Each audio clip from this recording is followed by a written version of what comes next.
cepat, ada yang masih berproses karena memang harus menerima informasi-informasi berikutnya. Di dalam penjelasan slide, manusia itu ada beberapa tipe. Ada orang yang tahu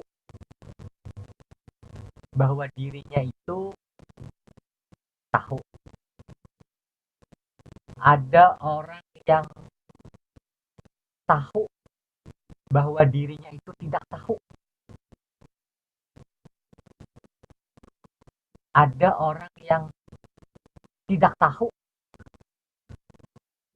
bahwa dirinya itu tidak tahu. Ada orang yang tidak tahu bahwa dirinya tidak tahu. Nah, macam-macam kan? Jadi ada 4 kriteria itu di dalam tampilan slide itu ada. Nah, lalu manusia yang baik itu yang bagaimana? Nah, kita bisa merasakan kita itu termasuk orang yang mana. Jadi yang sulit itu menghadapi orang yang apa namanya? Orang yang dirinya itu adalah tidak tahu, tapi dia tidak sadar bahwa dirinya itu tidak tahu. Nah, itu yang agak susah kita menghadapi orang seperti itu kan, menghadapi orang seperti itu. Nah, itu apa namanya? Persoalan persoalan yang dihadapi oleh oleh uh, kita sebagai anggota masyarakat, kita terkait dengan lingkungan sekitar. Jadi ada orang yang memang susah diajak untuk tahu. Nah, jadi yang bagus itu adalah orang yang menyadari bahwa dirinya itu memang tidak tahu, lalu ada keinginan, ada selalu keinginan untuk belajar. Nah, itu gambaran tipe manusia. Nah, sekarang kita masuk ke materi yang sesungguhnya. Masuk ke materi yang sesungguhnya, ini kita tadi mempelajari nih, mempelajari tentang uh, pembagian ada atau problematika filsafat, problematika filsafat, problematika filsafat. Saya share dulu ya. Nah, saya share materinya. Iya, Pak. Nah, saya share materi. Nah, sudah tampak lah di depan, sudah. Udah, Pak. Sudah. Ini kan masih yang terdahulu. Memang ada beberapa bagian yang memang terulang. Kenapa jadi terulang? Karena memang harus berhubungan. Jadi yang terdahulu itu kalau masih ada yang belum jelas, boleh aja tanyakan. Tidak apa terulang-ulang. Nanti kan waktu kita diskusi juga nanti akan terulang-ulang juga. Tidak apa, karena memang saling berhubungan.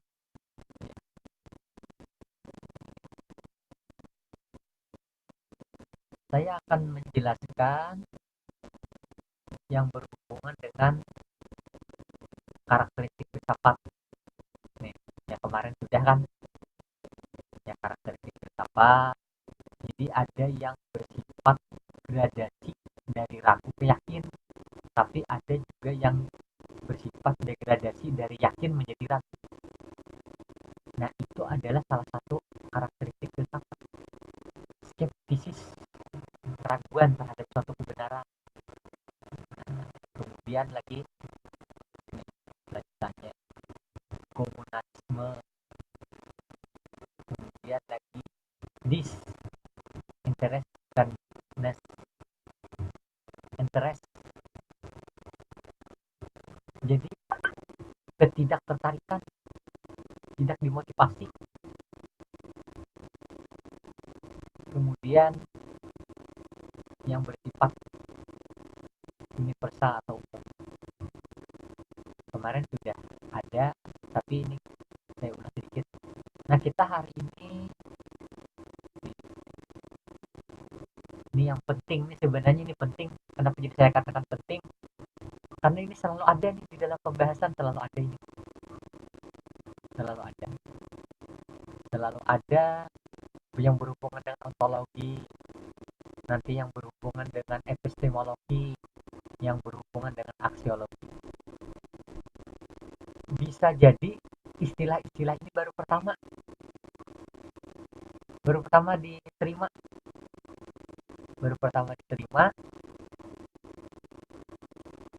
Nah, tidak masalah baru pertama, nanti kita akan pelajari sendiri, akan mengerti sendiri kalau kita berulang-ulang. Nah, sekarang kita lihat, jadi ontologi itu mengkaji hakikat segala sesuatu.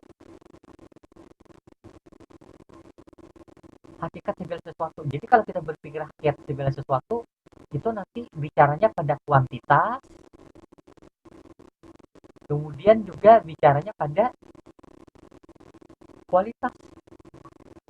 Nah, kalau kuantitas itu kan terkait dengan jumlah. Kuantitas terkait dengan jumlah. Jadi monotisme, alam itu terdiri dari satu unsur.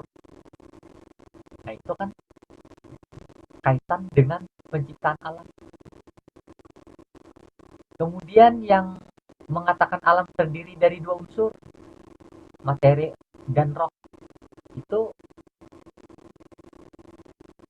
tokohnya adalah anak Sagoras dan Aristoteles. Ada penjelasannya itu. Jadi segala sesuatu itu ada yang nampak, ada yang tidak nampak. Nah, kalau plural banyak, ada 4. Jadi ini kan nih angin, mulai dari air ya, air, angin, api, dan tanah. Nah, itu sering kita ikuti penjelasan yang itu kan, yang 4 unsur itu. Tokohnya adalah Empedokles, Eukipos, yang mempopulerkan bahwa alam itu terdiri dari 4 unsur. Ya ada. Nah, sekarang baru kita bicara kualitas. Nah, kalau bicara kualitas itu nanti bicara dengan teori. Ya, segala sesuatu berproses secara mekanik. Kemudian ada yang mengatakan bahwa dari teologi mengatakan bahwa segala sesuatu yang terdiri di alam raya berproses menuju satu tujuan, yaitu Tuhan. Nah, determinisme, kejadian alam ini berproses melalui suatu ketentuan yang telah ditentukan sebelumnya. Jadi sudah ada sebelumnya, dan itu berjalan baik oleh hukum alam maupun hukum Tuhan. Jadi memang sudah ditentukan, tapi kita tidak tahu proses itu kan. Nah, tapi ada juga yang memang berpendapat bahwa sebaliknya, indeterminisme, segala kejadian dalam ini berlangsung secara bebas, tanpa kendali tertentu dari Tuhan atau kekuatannya. Jadi bebas saja. Ada juga yang berpandangan seperti itu. Nah, itu kanlah pemahaman masing-masing tentang alam. Nah, kita setelah bicara tentang aksiologi, bicara ontologi, kita lanjutnya adalah ke epistemologi. Nah, 2 hal, hakikat pengetahuan yang dibicarakan, kemudian sumber pengetahuan, itu yang dibicarakan. Nah, saya ulang sampai sini. Nah, jadi ada 2 kalau kita bicara epistemologi. Jadi hakikat pengetahuan muncul 2 pandangan. Yang pertama, pengetahuan real adanya kehidupan, itu realis.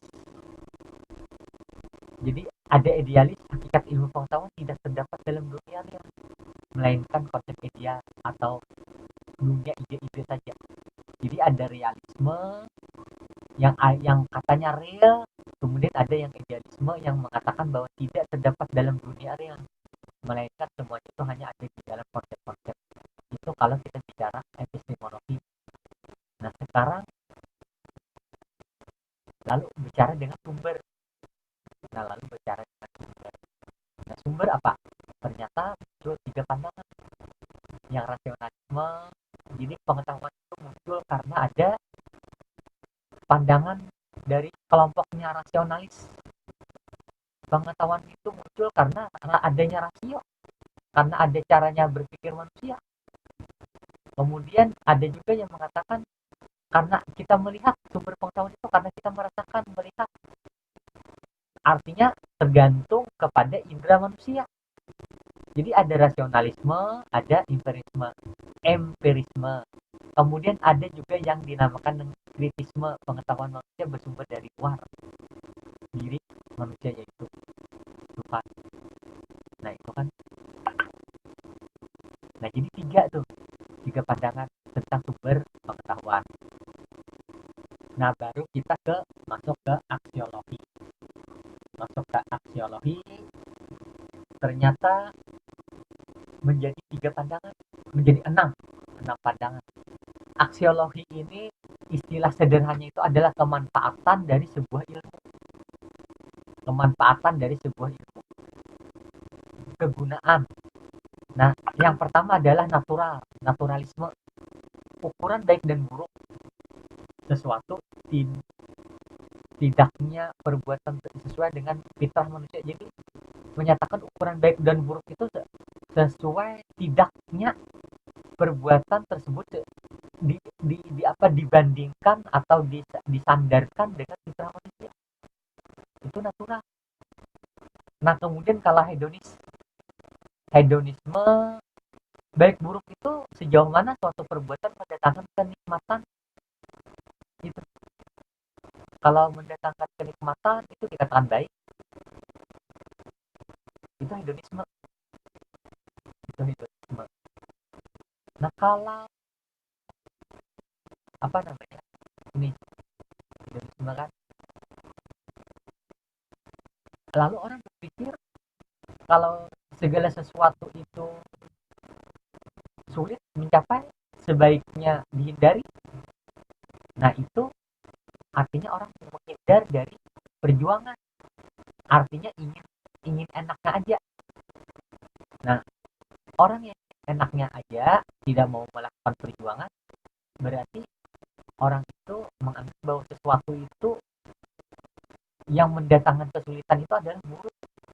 Nah padahal kesulitan itu nanti bisa berubah menjadi sebuah kemudahan karena ada perjuangan. Nah jadi segala sesuatu itu sebenarnya tidak dipandang dari uh, seberapa besar kita mendapatkan kenikmatan, tetapi kenikmatan itu bisa diraih nanti setelah ada perjuangan. Jadi kalau hedonisme itu bisa jadi pandangannya itu hanya sesaat, tapi ya memang setiap orang itu kan ingin apa namanya ingin mendapatkan manfaat, tapi perjuangan ya memang harus diutamakan. Ya terus lanjut ke ini. Nah ada lagi yang namanya vitalisme. Ukuran baik buruk ditentukan oleh sejauh mana suatu perbuatan tersebut dapat mendorong manusia untuk hidup lebih maju. Jadi kalau manusia dapat hidup lebih maju, maka itu bisa menjadi lebih baik. Itu pandangan vitalisme. Pandangan vitalisme. Kemudian lagi nih ada pandangan utilitarianisme. Ukuran baik buruk ditentukan oleh ada tidaknya suatu perbuatan mendatangkan manfaat dari manusia. Ini tentang manfaat, kemanfaatan utilitarianisme. Lanjut. Nah, ada idealisme. Apa idealisme? Ditentukan oleh tindak oh, apa sesuai tidaknya suatu perbuatan dengan konsep ideal, rancang bangun pikiran manusia. Sesuai tidak dengan ukuran cara berpikir seseorang, ideal atau tidak. Nah itu kalau ideal itu baik, kalau tidak ideal itu sesuatu yang tidak baik. Itu pandangan idealisme. Ada lagi yang terakhir, yang keenam, teologis. Jadi baik buruknya sesuatu, ya kan, baik buruknya sesuatu itu oleh ditentukan oleh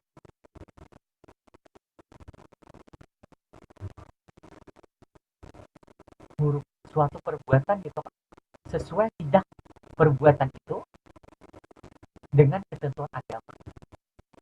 Nah kan ketentuan agama nanti yang akan ketentuan agama nanti akan yang menentukan sebagai indikator bahwa suatu perbuatan itu baik atau tidak, perbuatan itu baik atau tidak. Nah itu pandangan yang berkaitan dengan aksiologi, berkaitan dengan aksiologi. Jadi ada pandangan, ada pendapat, ya wajar-wajar saja karena memang tiap orang berbeda. Nah sekarang perlu kita cermati karena kita uh, mempelajari problematika ini berdasarkan uraian problematika di atas yang baru saja dijelaskan tadi. Jadi kebenaran itu bersifat relatif, tergantung pada latar pendidikan sosial budaya agama itu kan. Nah sekarang kita mencoba memahami hubungan antara ilmu filsafat dan agama.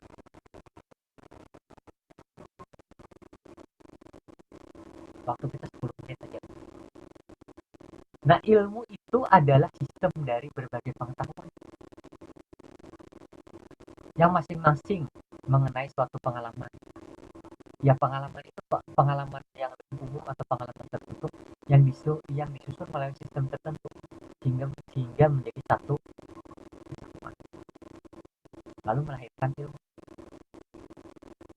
Ada pengalaman-pengalaman lalu dicoba, dilakukan perenungan, dilakukan eksperimen, nanti menghasilkan sesuatu yang lebih terstruktur.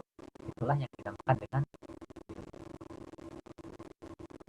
nah sekarang kita lihat menurut Harjoso, kita lihat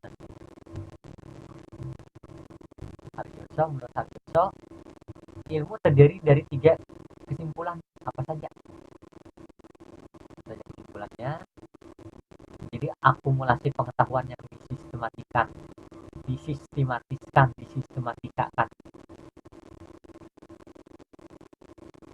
disistematika.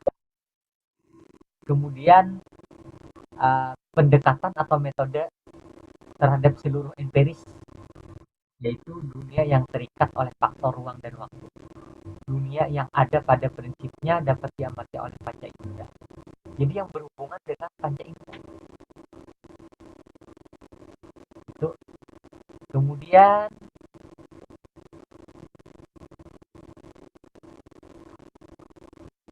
kita lanjutkan kepada cara. Suatu cara yang mengizinkan kepada ahli-ahli untuk menyatakan suatu proporsi.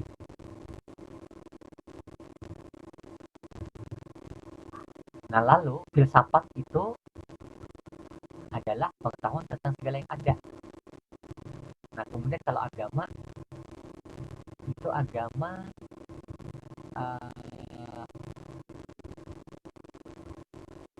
itu sesuatu yang kebenaran yang diyakini. Terdapat perbedaan pengertian di kalangan tokoh agama. Hal ini disebabkan oleh perbedaan bidik terhadap agama. Jadi agama itu diartikan keyakinan, jalan hidup yang bersumber dari suatu kekuatan yang absolut. Jadi kebenaran agama adalah kebenaran yang mutlak, kebenaran yang absolut. Nah, sampai di sini dulu ada yang ingin ditanyakan? Kalau masih bingung tidak apa, tidak perlu dipaksakan, nanti akan disambung dengan pemahaman-pemahaman kita waktu itu. Nah, agama itu memiliki 4 perangkat.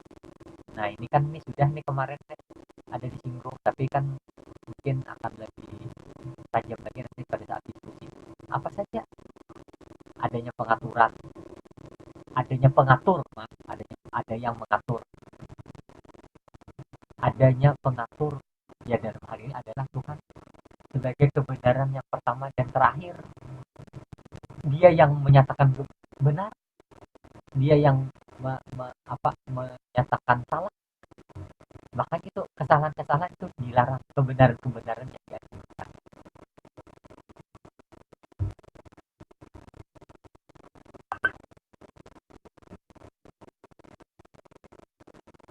Nah, kemudian adanya aturan yang harus dipahami, yang termaktub dalam kitab suci, dan kebenarannya bersifat absolut.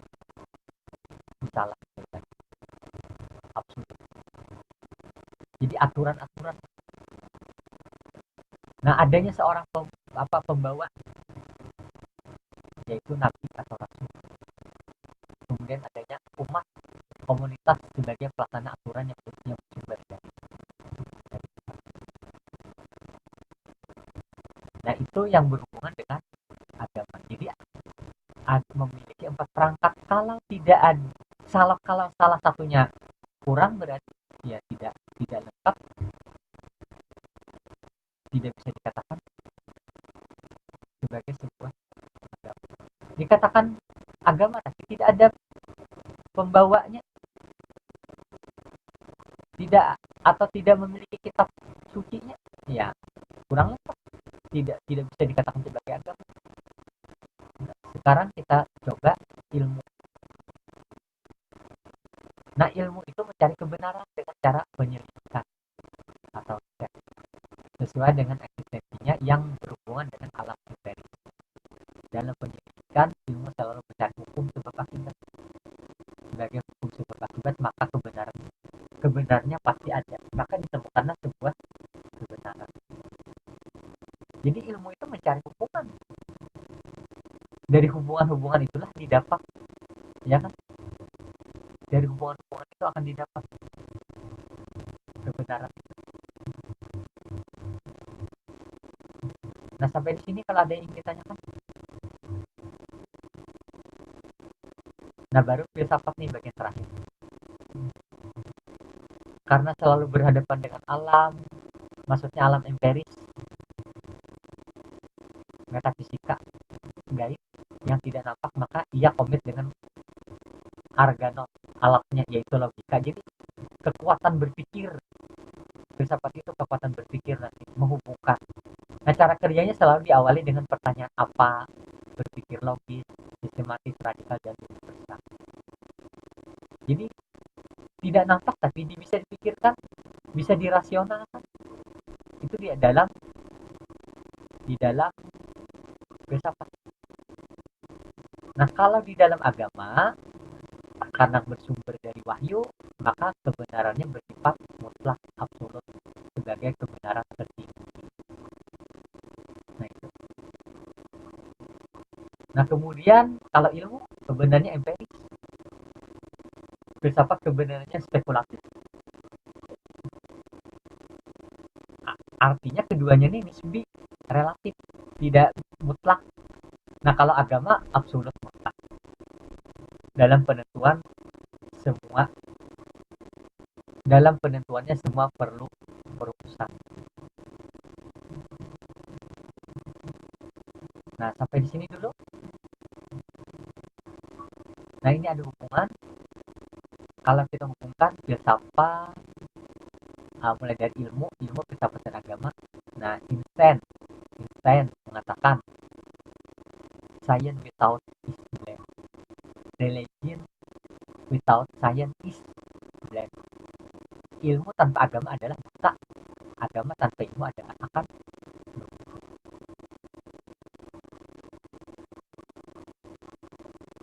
itu menandakan bahwa semuanya ada hubungan. Nah, ini yang saya katakan tentang kategori manusia. Manusia ada yang tidak tahu dalam ketidaktahuannya. Manusia tidak tahu dalam ketahuannya. Manusia tahu akan ketidaktahuannya.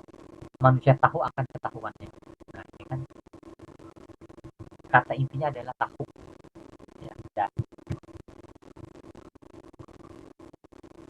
Nah, sampai di sini ada pertanyaan. Nah, lalu kita berpikir kategori manakah yang paling baik. Jadi kalau sosok pembelajar, dia merasa sebagai orang yang ingin tahu terus, ingin mencari informasi, menggali informasi, dia merasa bahwa dia itu belum tahu, belum banyak tahu, tidak tahu. Lalu dia terus mencari. Tapi kalau memang orangnya sudah memiliki kemapanan, nah lalu dia orang yang tahu, ini super, ini orang manusia yang sempurna, dia tahu kan bahwa dia itu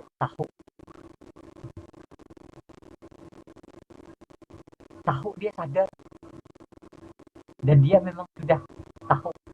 Tapi kalau ada manusia yang seperti ini, manusia ada yang tidak tahu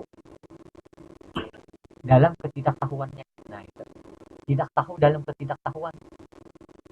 Ada tahu bahwa orangnya ada tahu, tidak tahu bahwa dia tidak sadar bahwa dia itu tidak tahu. Ya agak susah tuh menghadapi orang-orang seperti itu.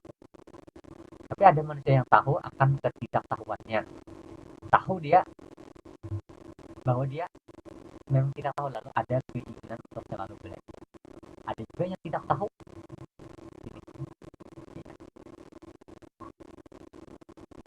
Nah, sampai di sini dulu. Nah, memiliki rasa ingin tahu, maka diaktualisasikan dalam bentuk bertanya. Melalui rasio, maka manusia memberikan jawaban terhadap aneka pertanyaan. Manusia bertanya, manusia pun menjawab.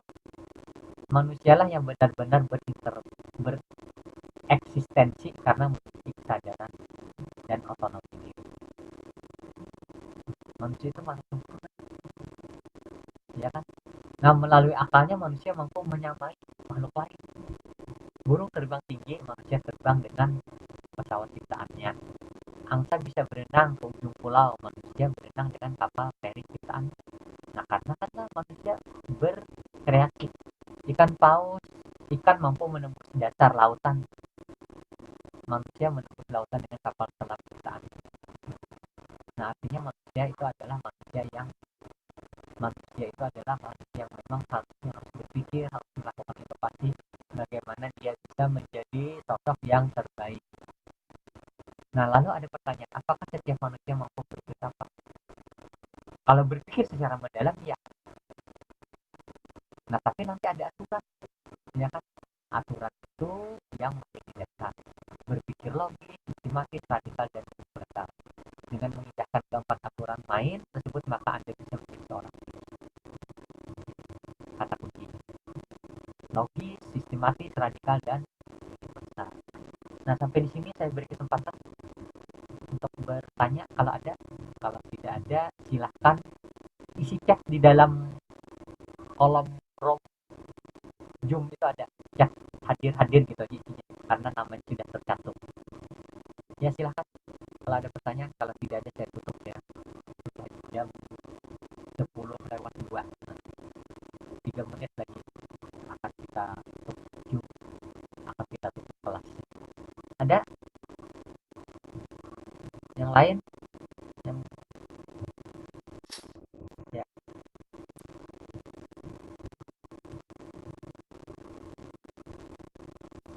Asep, Emma, Munawarah. Pak, saya boleh ngasih saran nggak Pak? Tapi maaf kalau misalnya Bapak tersinggung ya Pak. Boleh ya, silahkan. Untuk ini Pak, untuk perkuliahan Zoom-nya Pak, kalau boleh nanti untuk mic-nya diperbaiki dulu Pak, soalnya lumayan ngeganggu ke telinga Pak, yang keras-kerasnya tuh iya, iya. anu banget ke telinga Pak, kayak sakit Iya. gitu. Mohon maaf Pak. Ada ini kabel yang kurang pas berarti itu. Iya. Nah, coba saya. Soalnya dari awal Bapak mulai tadi pertama sampai akhir mau selesai masih keras-kerasnya ngeganggu banget Pak. Jadi nggak konsen dengerin Bapak ngomong, banyak putus-putusnya ngomongin. Ini Bapak ngejelasinnya Pak. Iya. Berarti nanti diperbaiki. Siap Pak. Mohon maaf ya Pak, ngasih Iya, saran Bapak. aja Pak. Nah, Siap. ya coba saya lepas dulu. Nah, sudah bagus? Bagus? Masih? Masih Pak, masih banget. Ya, masih ya. Berarti ada di belakang. Nah, masih? Masih deh Pak. Masih Pak. Berarti itu nanti diganti aja ininya nih. Kabelnya ganti. Soalnya saya jujur Pak, excited banget belajar filsafat. Cuma ya nggak enaknya gitu, belajarnya tuh keganggu jadi gara-gara suara keras-kerasnya gitu. Iya. Ya, terima kasih. Ya Pak, maaf Pak. Sebenarnya ada yang lain, ada laptop yang lain kalau memang tadi informasinya dari awal. Dan nggak apa-apa. Nanti untuk ke depan kita perbaiki apakah nanti ininya diganti ini pakai speaker yang kecil atau pas speakernya aja, yang mana nanti saya coba nanti pilih yang mana yang bagus. Terima kasih. Siap Pak, makasih banyak Bapak. Oh ya, demikian pertemuan kita malam hari ini. Mohon maaf jika ada hal yang keliru. Mari kita tutup dengan doa. Subhanallahumma wa bihamdika asyhadu an la ilaha illa anta astaghfiruka wa atubu ilaik. Assalamualaikum warahmatullahi wabarakatuh. Waalaikumsalam warahmatullahi wabarakatuh.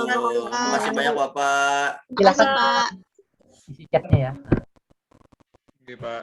Yo.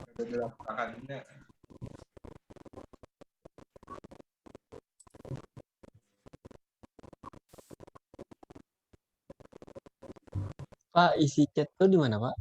Itu yang chat hadir gitu aja mengisinya. Kan nanti akan terekam. Google Form apa? Google Form. Enggak, yang di bawah Zoom itu. Di bawah Zoom ada chat. Yang di more itu.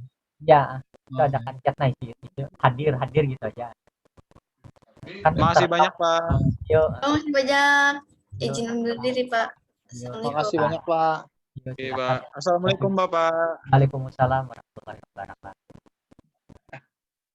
Pak izin turun pala. Ya silakan. Yang sudah boleh keluar. Ini pala Pak, berat pala apa? Pusing mami. Ya. Ya, masih Pak.